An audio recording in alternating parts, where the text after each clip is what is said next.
Assalamualaikum warahmatullahi wabarakatuh. Yang terhormat Ibu Rajia Stuti selaku guru bahasa Indonesia saya, dan juga teman-teman saya yang saya kasihi. Di video kali ini saya akan membahas tentang cerita inspirasi. Cerita inspirasi merupakan cerita yang dapat menginspirasi atau memotivasi sang pembaca. Adapun fungsi dari cerita inspirasi ini adalah untuk memberikan pengaruh berupa semangat dan kekuatan kepada sang pembaca untuk melakukan ataupun berbuat hal-hal yang lebih baik lagi. Struktur-struktur teks cerita inspirasi ini dibagi menjadi 6. Yang pertama adalah abstrak.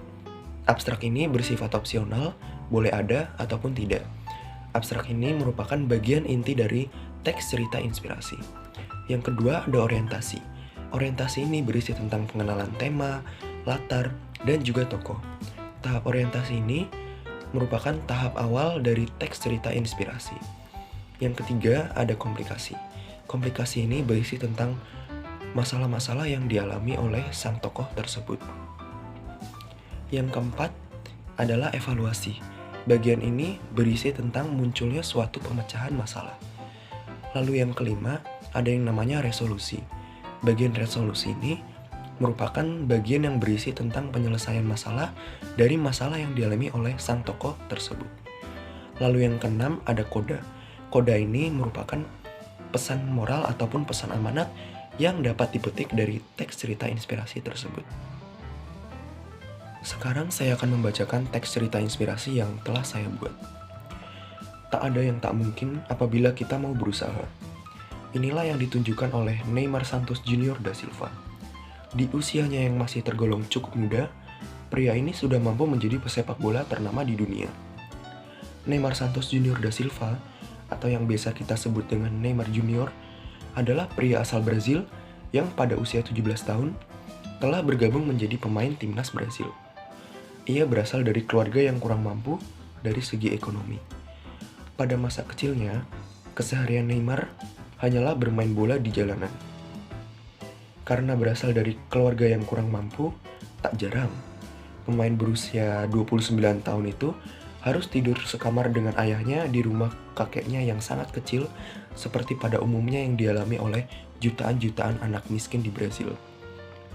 Singkat cerita, dengan kerja keras dan semangatnya yang kuat di lapangan hijau, ia mampu menjadi bintang pesepak bola ternama di dunia. Ia memecahkan rekor sebagai pemain termahal di dunia yang sebelumnya dipegang oleh Paul Pogba saat pindah ke Manchester United dari Juventus dengan nilai transfer sebesar kurang lebih 100 juta euro atau setara dengan 1,6 triliun rupiah. Sedangkan Neymar diboyong dari Barcelona ke PSG dengan harga 220 juta euro atau setara dengan 3,4 triliun rupiah. Kesuksesan adalah hak setiap orang. Tetapi kerja keras dan semangat yang kuat merupakan modal utama untuk menggapai cita-cita dan impian tersebut.